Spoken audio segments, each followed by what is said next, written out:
Welcome to the Floor Academy podcast. I'm your host, Kyle Hedin, owner of Illustrious Hardwoods in Mesa, Arizona. With me this week is Bryan Park, the owner of Footprints Floors, and he has been able to take the system he built for himself and build a franchise, and I can tell you that it's doing very well throughout the country. In fact, I know not well, but I know of the franchisee here in Chandler, Arizona, and it came out of nowhere. It went from there being no one talking about it in Facebook groups to it's probably one of the most recommended like installation companies I now see on the installation group. So whatever kind of marketing and systems they have in place to be able to run this franchise, they're doing an excellent job because it got attention very, very quickly of the people in the market. So we're going to dig into that in just a minute. What's Floor Academy? Why are we here? Well, it's your weekly business podcast for flooring. How do we grow it? How do we scale it? How do we run it? How do we manage it? How do we make sure that we can do the trade long enough to do anything, right? Sometimes there's a chiropractor, sometimes we have the business talk, sometimes we get deep and interpersonal and we have a counselor on and talk about addiction issues. So there's a wide variety of topics that we do around here, but that's the thing, right? I want you to learn while you earn, cut out the music, listen to the podcast during the day while you work on a floor, and you will change your business. If you apply 10% of what you learn through this, you are going to make a difference. That's enough out of me. Excuse me. I'm not used to this new format where I don't have ads to read at the beginning, folks. I apologize. Bryan, who are you? What do you do? Why do you do it? Welcome to the show, by the way. Yo, thanks. Hey, glad to be here. My name is Bryan. I'm the founder and CEO of Footprints Floors. I own and operate this business. I've been doing flooring for about 18, 19 years now and love what I do and couldn't imagine doing anything else. Excellent. And you're not a business guy by trade. This is not, you weren't a salesperson. You became a salesperson, but you started off probably being miserable, scraping corners and edging. Heck yeah, I did. I was in the military. I was in the Air Force and then got out and was just trying to figure out what to do in life. And like probably a lot of people in the flooring industry just kind of stumbled into it, had a new family and needed to pay bills. And coincidentally, my wife and I had gone out to dinner and we had 3 puppies. And when we came home, our puppies had eaten our carpet. And so we hired a flooring company to come put in hardwood. And I was watching the guy put in the floors. I'm like, this is kind of cool. How much money did you make doing this? He's like, I don't know, 100 grand. I'm like, oh, yeah, I can do this. Yeah, there you go. Like, I called that company up. Was like, can I come be an installer, install sand finish guy for you guys? And they said, sure. So I was the customer turned crew way back when, 20 years ago. Man, that's a great story. I like that. Let alone you're the best kind of employee because you had something that held you accountable to show up. You had responsibilities with a wife and a family. I have bills to pay. Yes. I got puppies to feed. Yeah. That's the best kind of employee right there. We're always looking for that young buck, but he's got no responsibilities and he's calling in 4 days a week. Oh, I know. Don't work. Nope. Okay, so we thank you for your service. Very much appreciate that. And so you had a hardwood company out. They worked on your floor, and then you got hired. That was 2008, from what I can find. So you were working. That was 2005 probably. 2004. Okay. Yeah. Got it. Okay, so we went and we worked for them, and so started as a sand and finish guy. Didn't stay as a sand and finish guy. What's the trajectory kind of look like here? I did that for about a year or so with those guys, and then they asked to move me into like the next level. And we were employees, so they wanted to move me up, I guess, and they wanted to move me into sales. I'm not sure if it was because I was good at talking or if I was bad at floors. I'm not really sure, but for some reason, I thought I was pretty good. I could stain floors and do stairs and do a lot of the hard stuff, but.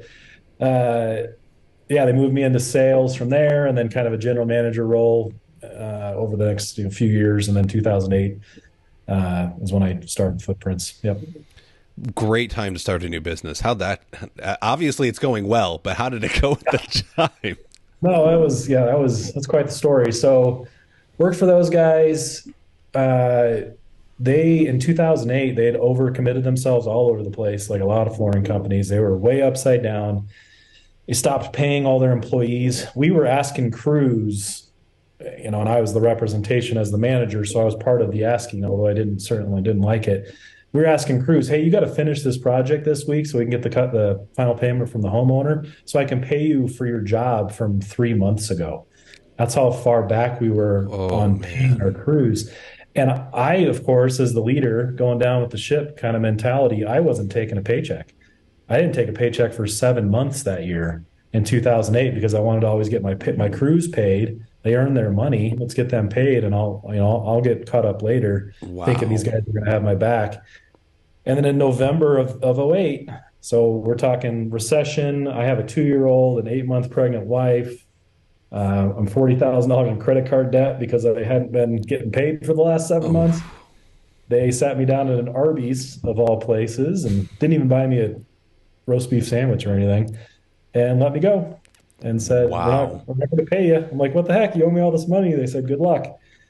And so I found myself unemployed going into the winter in Colorado in the Great Recession with mouths to feed and one skill set, which is I knew how to sand and finish floors. I can't believe your wife didn't kill you after not taking a paycheck for 7 months. I'm going to be she's honest. she's very patient. I have an amazing wife. But yeah, it was definitely a trying time. Her whole family's like, "Quit, Brian, get out of there." I'm like, "No, no, I trust these guys. They got my back, and they'll make it up." And of course, they didn't in Hmm. hindsight. But the lessons I learned in those 3 years, lessons of how not to run a business and how not to treat your employees, Hmm. that 30, $40,000, I call it my flooring education, was huge. It led to everything we're at today. I went all those experiences, those trials really set the foundation of our business as it is today Oh, I believe it. You got to see all the things not to do really, really quickly, in fact. So very quickly. And I that's, felt the pain. There's something about emotional pain that really hammers it home. And hmm, when I hmm. saw it, I felt it. So, Yes, it was quickly learned experiences, which are the best kind. I spent 3 years at film school, and I learned more in the first 3 months in the field than I did in. Yes, learning the theory is great, but theory doesn't do anything for practicality when you're in the field and people are telling you to actually do things. So oh, yeah. it's that's awesome. It sucks that happened, but I guess Well, it we happened a all lot we of all have a ways. unique journey, right? And so we have to go through it the way we have to go through it. And I've learned not to regret things, and it doesn't seem like you regret it. That's what happened, and now you've built something out of it, right? That was the thing that allowed you to build footprints as to what it is today. Yeah, no, I'm very thankful for it. Hmm. I'm certainly not regret. I'm very thankful for the experiences. Yeah, no regrets. Good. We don't. We got enough salty flooring contractors in the world. We don't need any more. So Footprints is born, and it's a unique name. So tell me, where did the name come from?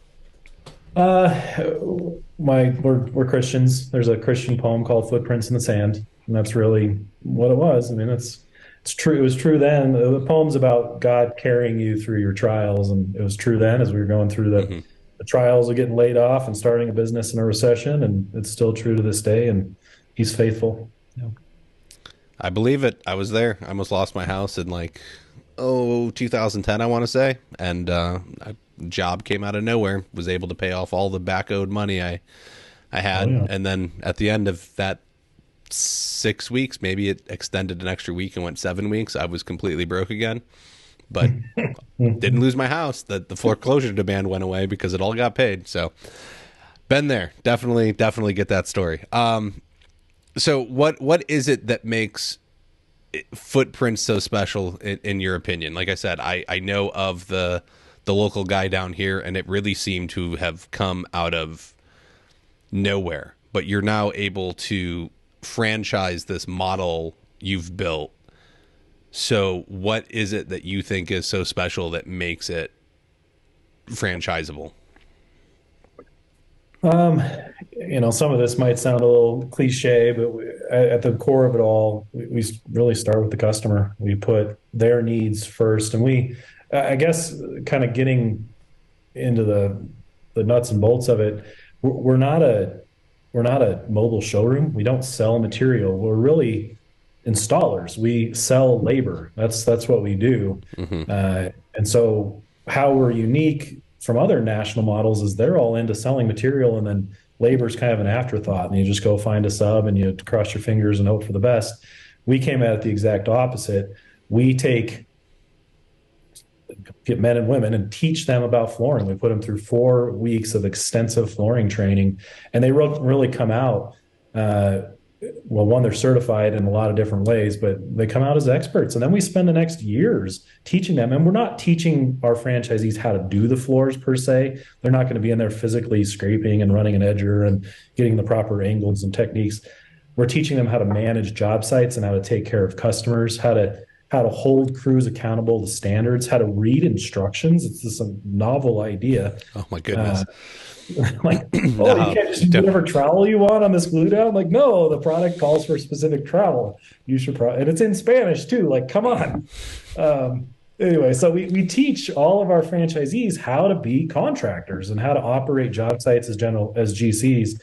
And then we'll sell product, but it's definitely an afterthought. We'd actually prefer our customers supply their own material, and then we're the installation experts that come in after the fact and put it in. I think that's kind of our secret sauce. So think of your average or your regular kind of one man show, and he's got a few vans working for him, and he's out there just doing his thing and doing his best. hmm Now imagine that guy in 175 markets, all pooling money together and creating an overall comprehensive marketing campaign and sales and lead generation, and all working together for a common goal on the same team, nationally. That's Footprints Floors. It's installers coming together and attacking the market as a large group.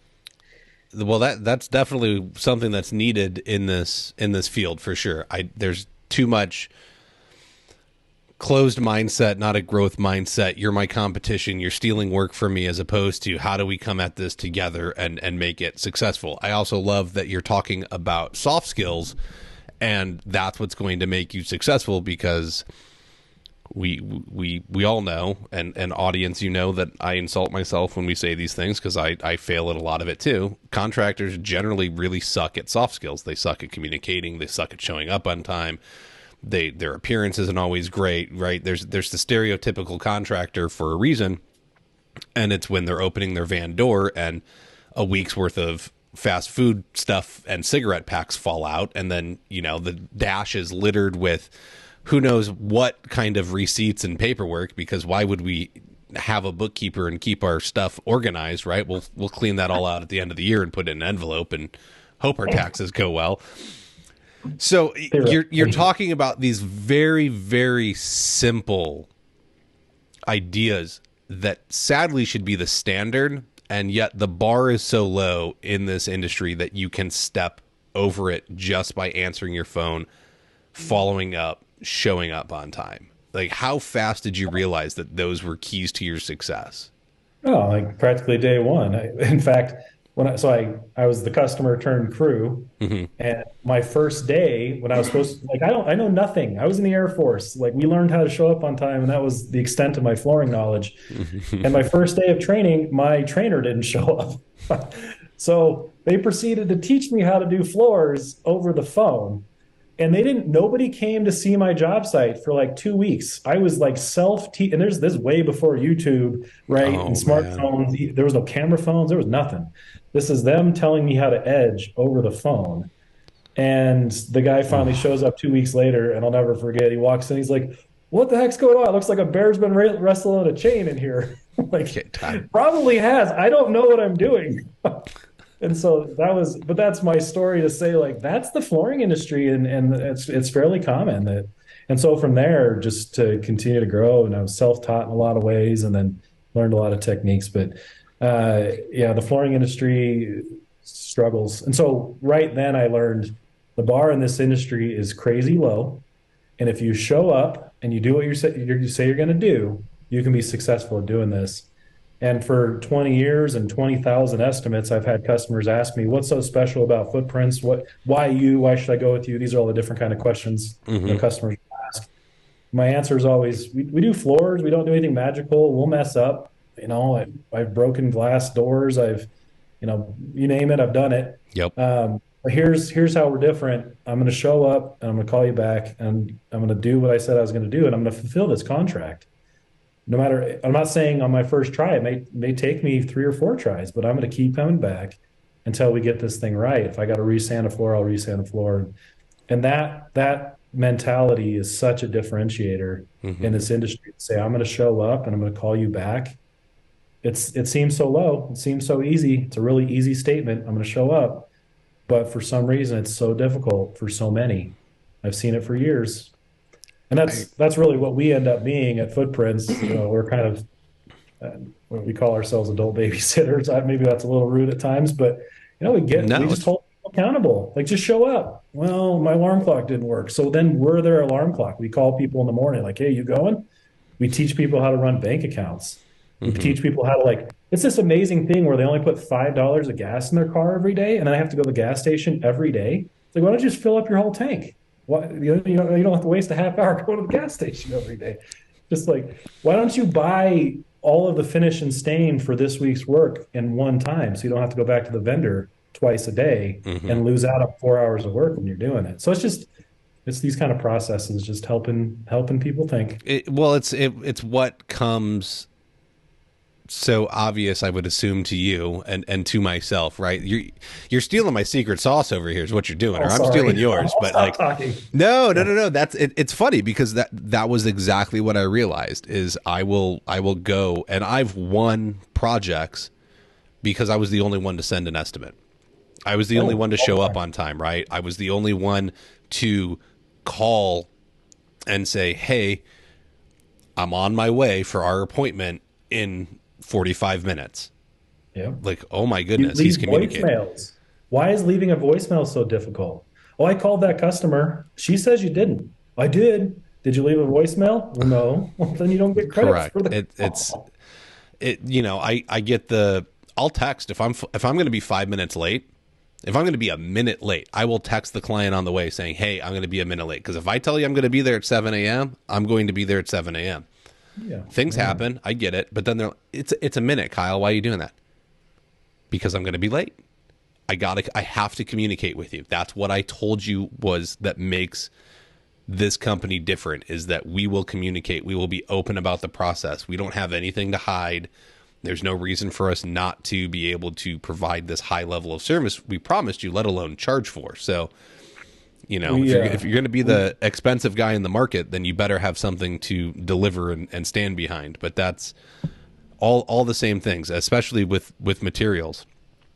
I've never understood why folks can't keep enough stuff in their truck, trailer, van, whatever it is that they're using.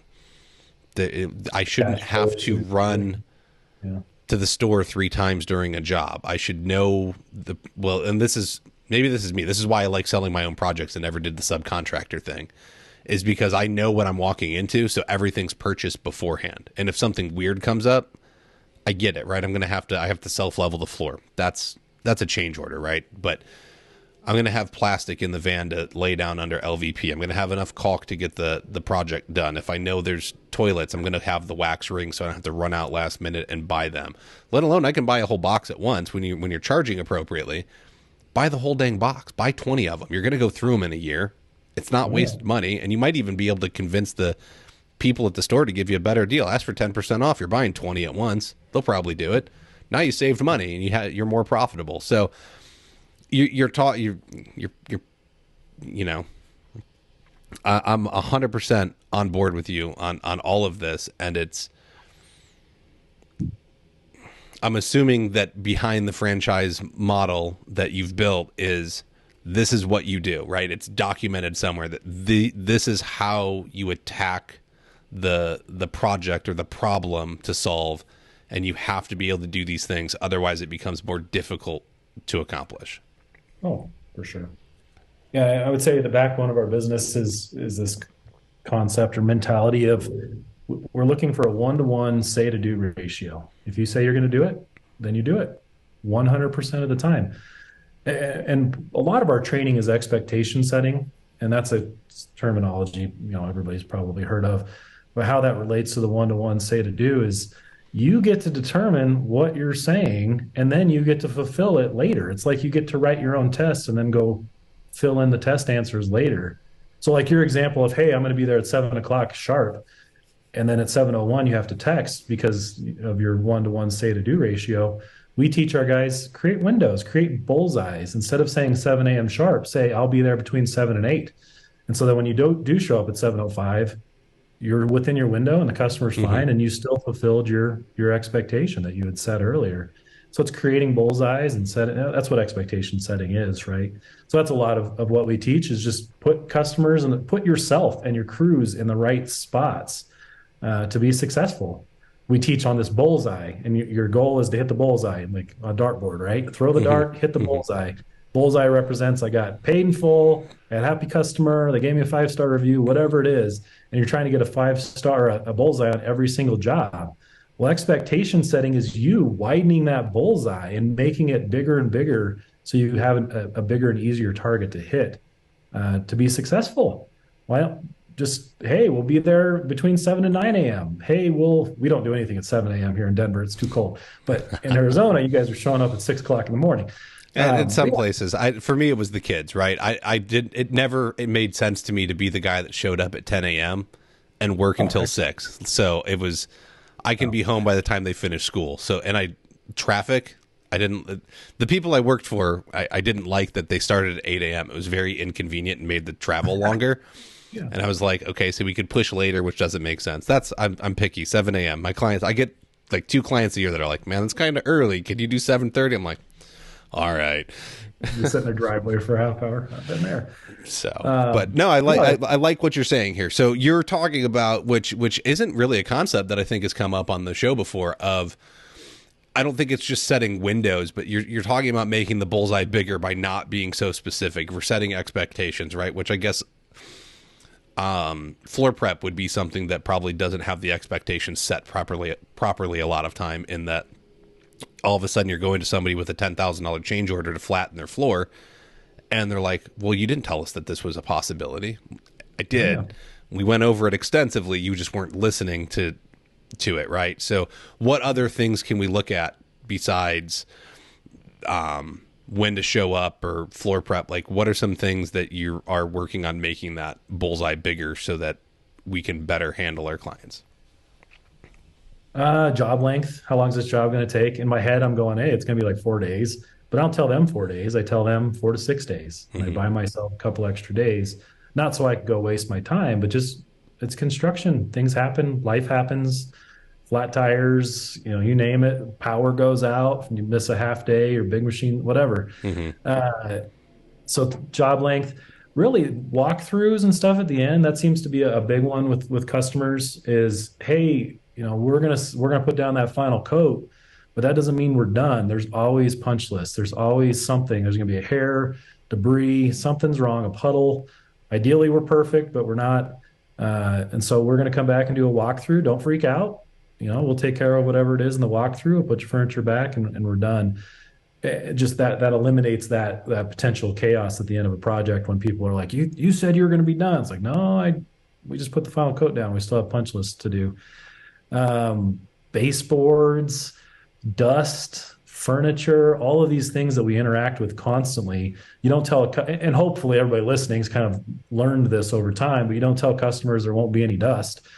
And you don't want to like sugarcoat it either. You set the expectation strong. Say there's going to be dust, and chances are you're going to need to either clean it, like, because customers will say, "Oh, are you guys going to clean after you're done?" And I'll say, "Yeah, I mean, we kind of do, but it's a hardwood guy clean, which means he goes and takes his dirtiest rag and then moves the dust around on your countertop and makes it worse than what it used to be." This is exactly what I say to customers. This is called expectation setting. Yes. We'll clean the dust, but we're going to make it look worse than it did originally. And they go, "Oh, that's not good." I'm like, I know, you should probably like bring in a cleaner after we're done, or if you guys are real excited to clean yourself, and have at it. But no, there's going to be cleaning to do after we're done. Baseboards, we're going to ding them up. plan on doing a touch-up paint after we're done. There's a lot, but it's just widening that bullseye. And customers, their entire job, especially the engineers and the lawyers, their whole job is to restrict the Yes. bullseye. They're trying to get you to agree to things that you shouldn't be agreeing to. You're going to be done in 2 days, right? No, sir, this is a 4 to 6 day job. Well, you can't have it unless you can get it done in 2 days. Well, then I guess I'm not doing your project because it's a 4 to 6 day job. Like they're trying to restrict that bullseye. Hmm. Make you're going to be here at 6:30 a.m. sharp, right? Like I wish I could promise you that, but it ain't going to happen. And the harder I try to get here at 6:30, the more likely I'm going to be here at 8:30. So how about we say 7 to 9, like I said originally? So it's widening that bullseye in every spot where a customer is trying to restrict you and get you to agree to things that you shouldn't agree to. This is going to be perfectly flat, right? I don't like that word perfect, and I don't like that word. Well, it could be flat, but not level. I don't like the word level. Yes, yes, yes. Levels desired, flats required. That's there's Yeah, a tile guy with that shirt. I love it. I forget which that's company. good. So I mean, you're talking really easy concepts here, and I think this is a place where a lot of contractors struggle in that you're coming in and you're being the professional and you're setting the expectations and you're dictating to the client this is what's going to happen and how it's going to happen. You're also trying to set the bar very low in that I'm sure your guys do a better job of cleaning than actually adding more dust. But if that's the expectation you set and then the countertop's clean, it's like, oh my gosh, they exceeded expectations, right? So you're setting it low and you want it to, you don't want to set the bar so high that you can't overcome it. And then you're getting negative reviews because you screwed up. Right. So you gotta, why can't I think of the saying? You want to, under promise and over deliver. That's what we're looking for, right? Bam.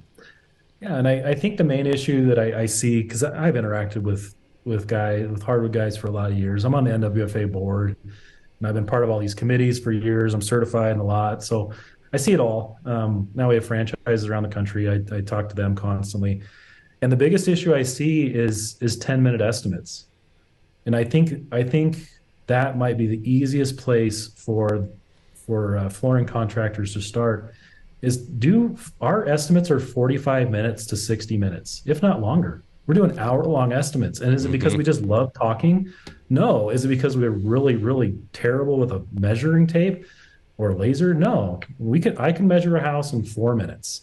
But we're not there to measure it. We don't call them a measure. We call them an estimate on purpose because that hour is our opportunity to set expectations and we're in some ways the customer is interviewing us, but at the same time we're interviewing them. Is this a Bam. customer that I actually want to work with? Are they nuts? And if so, then I'm gonna raise the price on them a little bit. Hmm. Um, the You got crazy to get that person PETA. tax. You got to get that PETA tax. Exactly, exactly. But you got to be in the house, and I think everybody, most people probably recognize that it's important to be in the house and set expectations, especially if they're listening to this podcast. But life gets in the way, and stresses happen, and I got to run to this, and I got to run to that, and I only have 15 minutes to do this estimate, and you're being reactive instead of proactive. It's being proactive. You got to carve out an hour. That estimate, that hour that you're spending with that homeowner is going to set you up for success 2, 3, 4 weeks from now or a month, whenever you actually end up doing the project down the road. Hmm. And so to always be reactive is creating more and more problems. So put aside whatever stress is happening. Oh, I got to get back to, do that final coat. It can wait a half hour. It really can. Do it tomorrow if you need to, because that estimate, that hour of setting expectations and interviewing this customer is the single most important thing you're doing that day. That needs to be the priority. And I think guys Yeah. often have it backwards. They put the floor first and the current customer versus the future customer. You got to spend the time. Yes, totally agree. 100%. I just spent 3 hours on last Friday, Saturday. I don't know. One of the mornings. I spent 3 hours at an estimate. And it was only like it's a 1,500 square foot job, but it's an older couple and they had reservations. And so they got essentially 2 hours of education and an hour of me measuring the house very slowly and going over it and why we can or cannot do certain things. And are they going to go with me? Probably not still, but at least they can make, and honestly, it doesn't bother me. they can make an informed decision and they know what they're getting and why they're getting it. And so if it fails, I tried to warn them. I'd rather help somebody out. It's going to come around. The odds are I'm going to land a project and that time will get compensated for. So I'm not super worried about it. But yeah, I think that there needs to be more of a focus on having a good interaction with somebody up front as opposed to just during the install. The minute you became a business owner, the last thing you are is the installer. That may be how you make your money, but that's not what's important anymore. That thing you can do well and all of it. But the soft skills that we talked about earlier, this process of setting the expectations, all of that, getting the materials lined up, finding a way to know what you're going to need to accomplish the job, showing up on time, all those things immediately become more important than the installation when you become the business owner. It doesn't, that they don't compare anymore because you're going to nail the installation. That's what you've been doing, but you have to wear the 80 other hats you picked up the minute you open up the LLC. Oh yeah. There's a lot of great floor guys that just don't want to do that, and that's fine. And that's kind of where we come in. We run subcontractors. We manage subs. That's what our business model is. And so we really are looking for those guys that just don't want to have to do all the junk that comes along with running your own business, and they just want to put on headphones and put their heads down and go. And we're good at the soft skills. We're good at showing up and calling people back. So between the guy that's great at doing the floor and our responsible, manager type, we're a whole team. And then there's a lot of businesses where the owner can be both, and that's great. I was that guy for a decade. Loved doing it, but also loved getting off my knees finally. Yeah, no, I get it. I would. I'm still on the floor, not as much, but still there, and I would love to get off of it. I've learned that while I'm proficient, there's people much better at it than me, and I can teach you how. Just let me know when. Hey, that's why I'm here. I'm learning. I don't even know that. To be honest, I don't even know that I want to run a flooring business anymore. Like, we'll get into it. I got to interrupt this for a minute. We'll dive into that, and we can that will make for a great discussion because I don't like the subcontractor model. I think it's one of the worst things that's ever happened to this industry. But it does work. So let me interrupt us, and I got a little ads here to read. Not all foam boards have the same high performance that Go Board does. Johns Manville has been producing rigid foam boards for decades for commercial roofs. What does this mean for flooring and shower applications if they aren't exposed to the same harsh elements that a roof is? If it's good enough for a commercial roof, then it's even better for your flooring project, countertop, or shower, especially at a reasonable price. Visit www.jm.com/GoBoard for more information.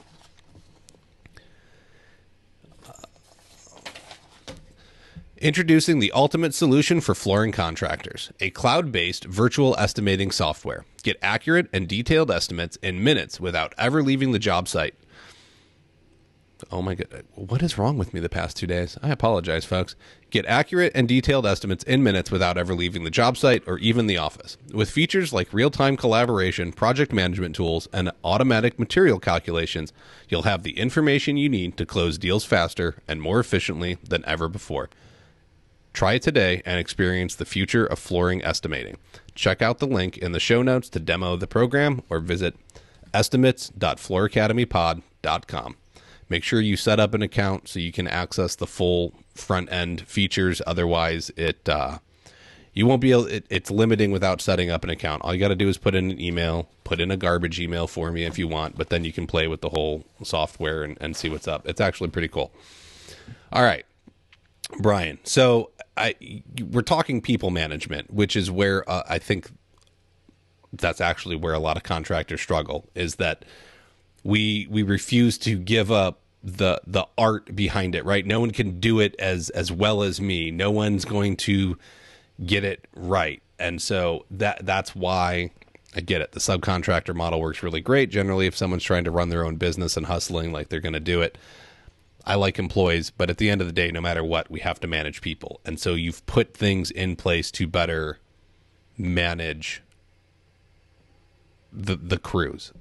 So where does that even begin? What have you learned, or what are the secrets to being able to effectively get them where you need them and performing the way you need them to perform? It all starts with their mentality. We're not. I don't. I've generally not hired, whether it's employees or subs, based on like skills. With subs, they need to know how to do the floor themselves. But I'm looking for guys that are teachable, they're honest and trustworthy, that are excited to work and are willing to show up. I'm looking. We generally talk like we're looking for that B crew that has some skills and they got a lot of things going for them, but they have great attitude. And I can take a great attitude crew and mold them into the A crew that I want them to be. And a lot of it's just effort and grace and coaching and teaching them techniques and things I can get them there. But I would say it starts there. It's hiring the right guy, somebody who's excited and who has good attitude. Yeah. So what are you looking for? Because obviously you're going to interview these crews. You're not just bringing in anybody and trying them out for a project, right? There's got to be some kind of an initial process to even be considered. Yeah, exactly. So we bring them to a job site. We generally start them out on something super easy, maybe even our own houses or in our facility or something, and just see what they got. We ask for pictures and look at resumes, who else they've been working for. We'll check references. We do background checks. There's a lot to it, but at the end of the day, can they show up? A lot of the process that we put them through is, are they able to just do each of the little steps along the way? Like, hey, send me this information. I need it from you. And if they never send that to me, then they're done. Like, what are the chances they're going to show up to a job site if they can't even email me back with their address or their picture of their driver's license or something?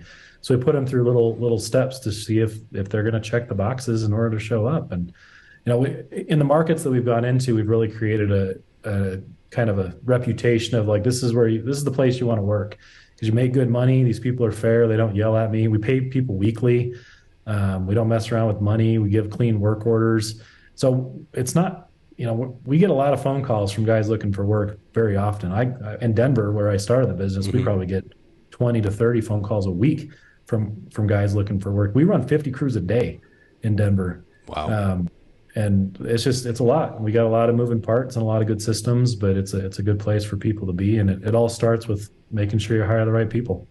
Okay. So, I mean, there's no initial like sit down interview with the owner or crew lead or anything like that. It's kind of, can you follow this application process and then we can try you out on something? Or it starts with a phone call usually. So they'll call us and we talk to them on the phone for a half hour to an hour and just kind of hear who they are and what they're doing. Oftentimes English is a little spotty. And so we might be talking to their wife or their, 14-year-old son or something, but it's a translator. But yeah, and hear what they do and what they've been doing. We got a lot of questions and, key on things. There's good questions that you can ask to determine if this guy actually knows what he's talking about. How do you normally do your stains? And then just hear out the process. Well, I like to water pop. What grit do you like to use? And guys that know what they're talking about and have been around a little bit, they like to brag about the process a bit. You hear it out. Tell me about your big machine. Oh, I got this 10-inch Hummel. It weighs 280 pounds, but she's a beaut. There's some pride to it. Tell me about your vehicle, and you can just hear hardwood guy as they're talking and how they're answering, or tile guy. We do a lot of tile too. But yeah, so there's a phone call initial, and then sometimes we'll go to a job site and see what they're doing. Sometimes we'll meet somewhere and we'll look at their van and see how clean they keep it, that kind of stuff. There you go. All things that have been talked about on here before, though. I think that's a lot of contractors struggle to even do the phone call, right? You'll put up an ad, I need help Thursday call me. Yeah, I can be there. Okay, show up. Where was the rest of the conversation, right? Just because you need a body doesn't mean that was the right body to bring in. And the fact that you're trying to have this initial conversation, you're asking them questions, you're asking them to describe their process, how they do things, and dig in and listen to how they respond and answer the questions is going to, it's very insightful, right? Like you're able, like you said, you're able to tell how proud they are or what kind of equipment are they working with. Because if they're telling you that they have, you know, a Hummel or a Legend or something, as opposed to they go to the box store and they rent the Easy 8 every time, there's a big difference in how they're operating their company. I probably don't want the guy coming to work for me that rents the Easy 8 every time. I want the guy that has the good, solid piece of equipment. Can you do a nice job with an Easy 8? Sure. Is it going to be a little more difficult? Yes, it is. We're looking for somebody that's committed. This is a career. Yes. This is a difficult trade. This isn't painters. This is actually hard. Um, so like you, and especially like sand and finish guys, they've got 10,000, plus worth of equipment. I mean, if they got trios and Yes. multi-disc sanders, then we're talking 15, 20 grand. Correct. Adds up very quick. It's a serious thing. So we're looking for guys that take it seriously. If they pawned their sander off, how many times have I heard that? Well, I pawned it a month ago. I'll go get it back. Like, don't even bother, man. You pawned your one way to make a living. Like that's not good. Um, yeah, going back a little bit on how we do our interview process, we really approach our interactions with subs. They're looking for work from us, but we're also asking them to commit to us and to give up a lot in their life and their time, and they're interviewing us as much as we're interviewing them, similar to our interactions with homeowners. And so there's a lot of just, I don't want to use the word sales, but it's telling them what it is to interact with us. Hey man, I'm going to have full-time work for you. I'm trying to get them excited. I'm not lying to them in any way. I'm communicating what it is to be part of this family, this Footprints, train. Like get on board. It's going places. And so I'm creating excitement around that. The reason guys don't show up is because they just found something better that day. I call them hardwood mercenaries. They just go wherever they're going to make the most money that day. And that just tells me we haven't done an adequate job of communicating why we're the better deal from whatever that thing was that day that they chose to go to instead. And so it's just communicating like, hey, we're at your job sites every day. We're the ones talking to your homeowners, not you. We're the ones collecting final checks and doing walkthroughs at the end of the job. We just want you to put your head down and do your thing.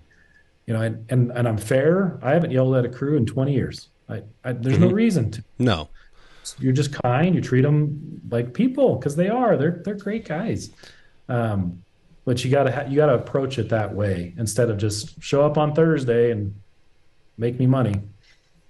I really like this concept of they chose to do something better that day, and I didn't have a good enough offer for them.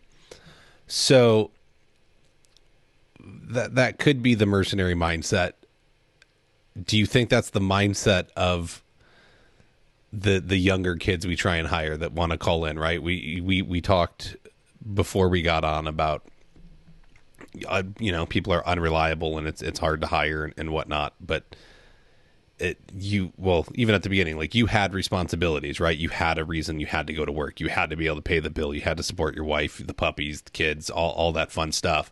And I was in the same boat. Like I couldn't not go to work. And I've hired a few young guys and it's like, oh, my girlfriend wants to go to the museum today. Probably not. She probably wants to go somewhere else, but whatever, right? Like there's some excuse and some other thing that comes up that's more important. So how do we do a better job of convincing the employees that we're the smart priority for them?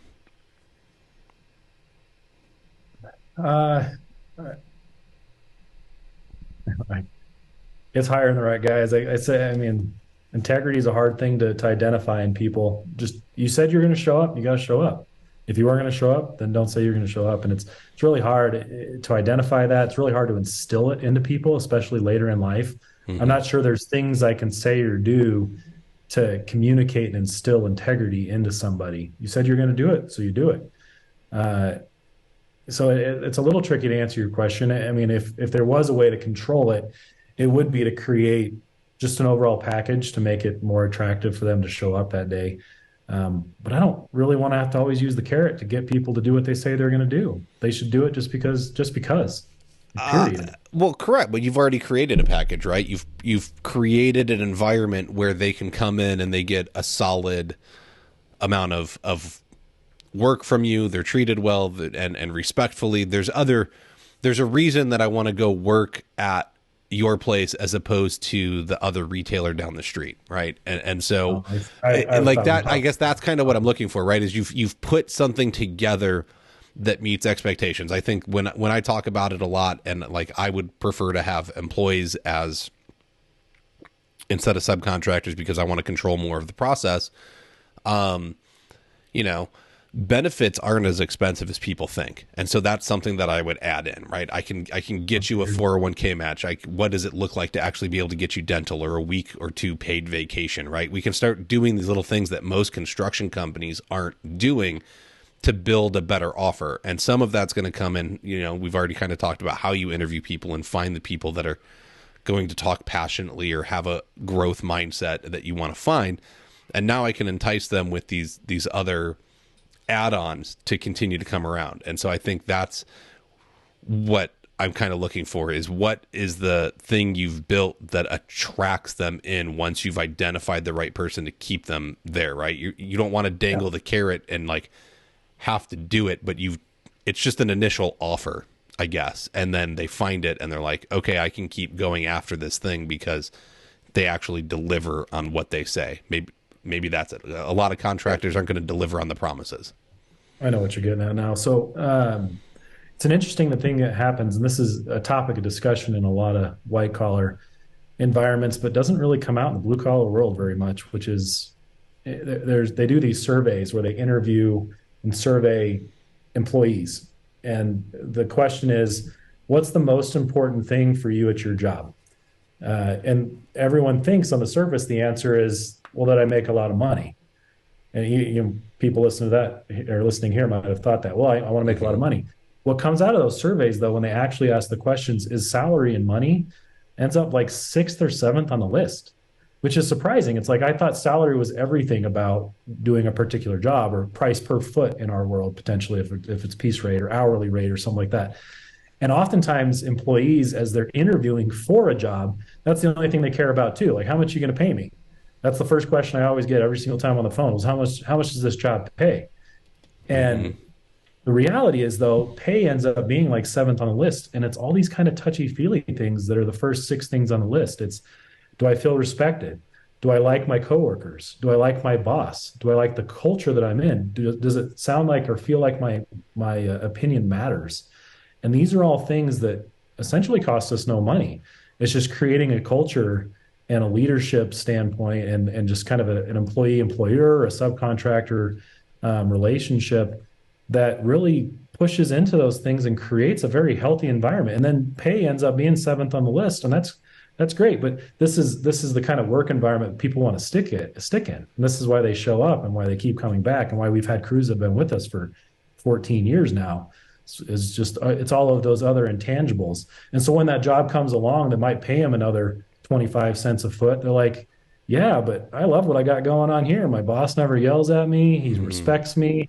He understands when I have to take my kids to school in the morning.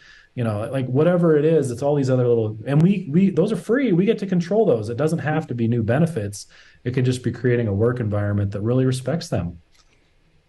Yeah, no, it's great advice. It's looking out to how do we actually partner together, because this industry is very adversarial. There's three segments to it, right? There's the manufacturers, there's the retailers, and there's the installers. And I think traditionally it's been very adversarial between all three, right? The retailer, the retailers get frustrated with the manufacturers because the product knowledge isn't everything. The marketing on things kind of stink. There's better ways to get it to market and make it attractive to the public. And then installers are adversarial with both because they get thrown under the bus by manufacturers all the time because the install's done wrong. But look, I'll be honest, the install was done wrong, right? You didn't follow something. It is really your fault. But could there be some better products? Sure, go get involved. And then they get frustrated with the retailer because they feel they're being taken advantage of and they're not paid well. And, well, run a business, stop being just a contractor, and you can have that discussion. And I think what you're talking about is being able to sit down with these guys, business owner to business owner, which is something that's constantly talked about on here, is that if you want to go build an actual partnership with somebody that's subbing out work, you have to sit down and have that hard conversation of what does it look like for us to partner together and work in each other's best interests, as opposed to you hand me a work order, I bring it back, and you give me some kind of money, right? Yep. If that's the only thing that the exchange is going to be about, then yes, they're going to go chase the quarter somewhere else. And you're giving them something more than just the pay. You're giving them reliability, consistency, respect. You're finding other ways to keep them engaged and motivated, as opposed to here's a work order, bring it back completed, and you can have you can get your check for the week. And Yeah, that's it's not a solid system. It's all about relationship. Yep. And that's more, that's it in general. It really sounds like you have relationships with the subcontractors, you have relationships with your in-house employee team, you have relationships that you're building with the clients. It's relationships across the board. It's not that Footprints Floors does flooring. I get that. And I think this is where a lot of contractors struggle, is that yes, you do flooring, but what businesses really do is solve problems. And so you solve the problem of flooring, and part of solving that problem is building the relationship. Mm-hmm. Something I've said for years is I love flooring.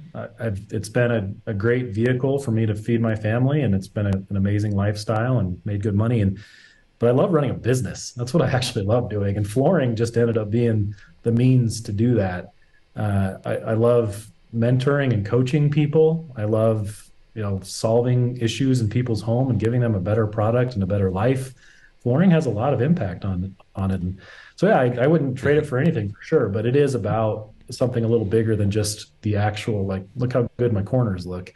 Uh, you know, Great job, but there's a lot more to it, right?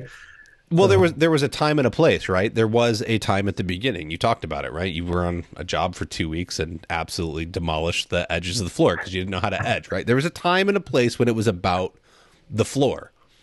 And then you got moved up and you got pushed into sales. And then it was about building a relationship with the client. And then you became a manager, and it was about building a relationship between clients and the in-house teams that were doing the work. And then you went out on your own, and it was about doing all of that for yourself, plus running the business and finding a way to manage it. And who do I have do my books, and how do I, get insurance from, and what is this over here? Now you have all of these relationships, and we're having to pull them all together. And you found a way to package all of this into a repeatable process that somebody else can take in another market and then be successful with it. And I think that's really the amazing thing that's being done here, because a lot of us have bits and pieces, but you got all of it figured out and then packaged it and said, all right, folks, do these things the way I say to do them,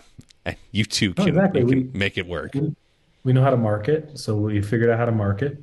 We make the phone ring. We answer the phones for our people across the country. So we have an in-house phone answering. And this isn't, I'm not trying to plug us, but you're fine. This is how the system works. This is what you would have to be able to do, right? It's because I lived the life, and I was the install, sand, and finish guy, and I was the guy trying to answer my phone while I'm pushing my sander. I quickly realized, like, this isn't going to work. I got to have somebody who's answering my phone for me, because if either I ignore my phone calls, which is never a good thing because they're just going to call somebody else, or I'm sitting on the phone for 45 minutes when I should be sanding the floor. And so I need to have somebody else answering my phone for me. And so we put these little things in place in our business model to take all of this stuff off of the plate. All of the stressors. We do the bookkeeping and the admin work for people. We teach you how to do it. We teach you how to sell. All the different little pieces of the whole business. We figured it out. We know how to do it, and we know how to do it well. And we really teach and build people up. Yeah. And then come together as a group, and our buying power is great, whether it's marketing or buying material or whatever it is. So It's been awesome. Was that something you were doing? So talking about buying power, one of the things I've pitched before is, like, if it take LVP guys don't necessarily, which is what I am, like, I don't have to generally buy a lot of things. And so, but tile people will go through tons of thin set. but Hmm. they'll go buy per project, right? I have a backsplash. I need 2 bags. I have a floor coming up. I need 30 bags. I have this coming up. It requires 5. Why aren't you buying a pallet? Well, I don't have anywhere to store it. Go get a storage facility, right? What happens when you combine your power with other local contractors, right? Why don't one of you go to the local supply house, set up an account, and then add 3 other contractors that are your buddies as able to buy on it as well, and the 4 of you all purchase through one account. The buying power of 4 companies buying might get you to the next tier of discounted products, right? You might be able to get a better margin on them because you're now, instead of you buying $20,000 a year, the 4 of you are buying $100,000 a year.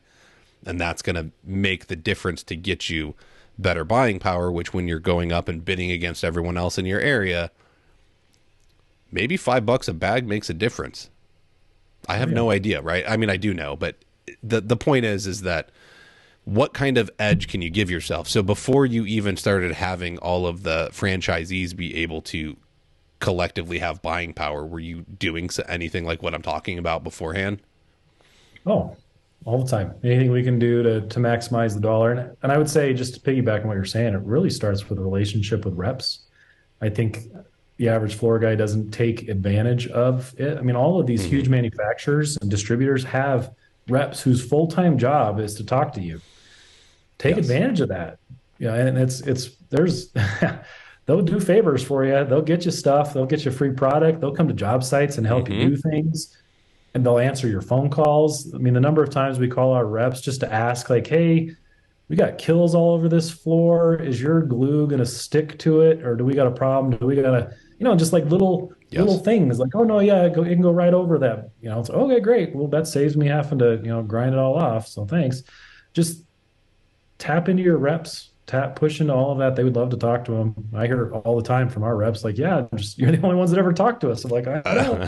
Yes. Take it. We got personal service, I guess, because we're always talking to them. I 100% agree. I love my local reps. I love getting to know them. I love hanging out. You never know when one of them will want to swing by or you need them. And I think they're more bored than they let on. I don't want their company to know that, but sometimes I think they're more bored. They're waiting for you to call, man. They want to The help you fact that they out. always answer my phone call tells me they don't have enough to do.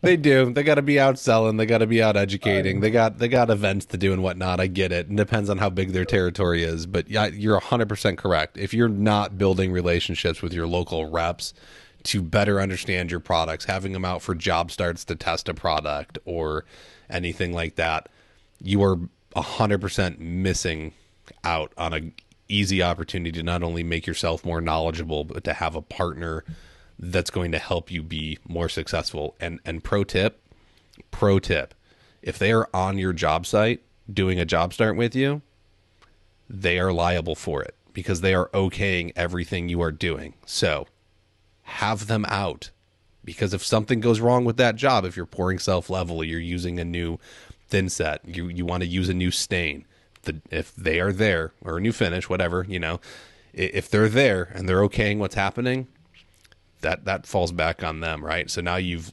mitigated liability, which in business, mitigating as much liability is always a beautiful thing. And the customers think you're real cool too when you get the manufacturer. And, I brought out the regional rep to come hang out with us. They're there like, you oh go. wow, I feel important today. Yep. Yes. Yep. No, it's always a good look. You have who? What? You got, like, yeah, I just called the company up and they send them out. Like, I know people, right? Yeah, he's on It's a speed good look. dial. Yep. So that's awesome.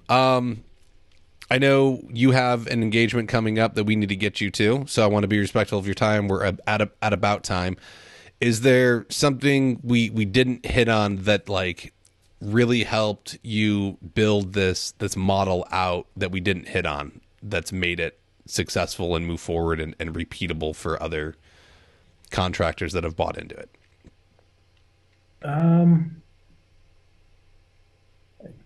put systems in place. I think it starts with that. It's yeah. I don't think a lot of contractors do a lot of just kind of introspection and thinking. Just kind of sit back. I like to take longer showers, and that was always my my thinking time. I would just think through my day and think through things as I was getting Mm-hmm. ready.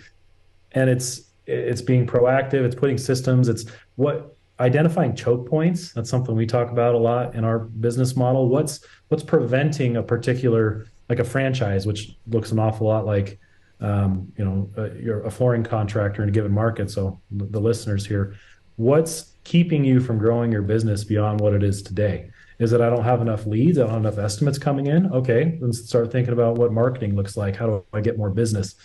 Is it I don't have enough employees? I don't have enough crews. What is the choke point in your business? Is your own time? Okay, if it's your own time that's limiting, you can only work whatever 10 hours a day before you tapped out. Then start to identify things in your day that you could hand off to other people. Mm-hmm. We have this concept of bananas, 1 to 5 bananas. One banana is like you need a pulse and to be alive to be able to do it. And 5 banana is the most difficult thing in your business. It's kind of a high level intervention that only you can do, innovation, and then everything in between. And so it's replacing the 1 2 banana junk that's in your schedule that you could hire somebody for $15 an hour to do it. Mm-hmm. Getting that off your plate. Oh wow, that just freed up 15 hours of your week. That's 15 more hour estimates that you could do, or whatever that could lead to more and more volume and profit and income for you. So it's identifying the 1 2 3 banana junk that you can get off your plate onto somebody else. Your time is valuable. Identify how much your time is worth. Like I'm worth X dollars per hour. I'm worth $150 an hour, and I can pay somebody $15 an hour to scrape corners. Okay. Yes. Or the guys going and picking up their deliveries. Like in Denver, we have our vendors will deliver for like $65. Mm-hmm. Done. That's 3 hours of my day that I don't have to go do. And that's, $600 of my time versus $65 and the liability. Yes. Like identify what's wasting your time and get rid of it. Love it. You're talking about, well, so you're talking about introspection and being able to take that time. How much time and when did you start coming back and like documenting processes, right? Because I think the big struggle is a lot of the audience is the guy on the floor or the gal on the floor, right? So we're putting in 8-10 hour days. There's an estimate to go do afterwards. Did you hire a company to help you start, like a fractional COO or anything like that, to help you start documenting all this stuff? Or was this you and this was just a natural habit, or a couple years in you just realized, like, if I don't start writing this stuff down, I'm never going to be able to do anything? I'm a terrible writer downer, right? It's not me. Okay. I'm cerebral. I like to think. I don't like to write. So a lot of it was in my head. And no, I didn't hire anybody. I creating systems, I guess, is just within my skill set. But then, yeah, we've added staff over the years. We started documenting a lot of the stuff and putting it into paper and systematizing it formally. Mm-hmm. Really, it started out very informal. It doesn't have to be this lengthy process of writing everything down. It's just best practices. How do we go about doing this? And then being willing to change best practices if you come up with something that's better. Like, we've always done it this way. Well, why? Well, I don't know. Well, maybe we should change it. Yeah. Okay. And just be willing to do that. Yeah. Find the time, folks. Get it written down. If you don't make the time, you're going to continue to run in the hamster wheel the same way you've always been running the hamster wheel. It's not going to magically open up and take you somewhere else, right? You're just going to be stuck in it. So I would spend 1 to 1.5 hours every single morning thinking, even when I was doing floors. I'd plan out my day. Mm-hmm. I'd write, it was before smartphones. I'd have to write all the phone numbers down if I needed to call back that day. I'd have to write down addresses of where I was going to drive. And so I'd spend an hour just planning and being proactive about everything, Mm-hmm. and then ordering materials, and then I'd go out and do floors. Yeah. That's it. Have a plan, attack it, write them down, get your goals, get your processes, get it all written out so that it can be repeated over and over and over again, whether you have a crew, employees, subcontractors, whatever. You need to be able to be consistent and communicate with clients that the process happens the same way every time. You may think you're doing it the same way. Look, I know I'm not doing it the same way every time. Start writing down how you do these things, and it's going to make a difference long term in your business. So Awesome. Bryan, I very much appreciate you coming on, sharing your insights with us and your journey and what you have going on with Footprints. Folks, check out flooracademypod.com. Go get the business budget calculator. If you're struggling to know what you need to be charging per day, the calculator is going to help you figure that all out, from what you want to make a year, how many days you want to work, to all of your overhead expenses. It's a awesome tool to get you knowing where you need to be per week, per month, per year, trying to start figuring out all of these numbers. You can help support the show at patreon.com/Floor Academy. Even $5 a month goes a long way in helping this content to continue to get made. Head on over to the YouTube channel, subscribe over there. Look, I still don't have 1,000 subscribers, so you got to help me out a little bit, okay? 1,000 subscribers, we're up over 160, so there's like 830 more to go or so. I don't know where the current count is at, but help me out, please. And thank you to all of the sponsors. I've got one final word before we close it out. I hope you all attended the International Surface event this year in Las Vegas. What a great time. The event was packed with wall-to-wall product. Tice has released the Tice 2023 Product and Trends Lookbook, packed with the newest products hitting the market this year, capturing a snapshot of what everyone was able to discover on site. Make sure to access the lookbook in the show notes. Bryan, thank you again. Very much appreciate it. And everyone, we will catch you next week with a new episode.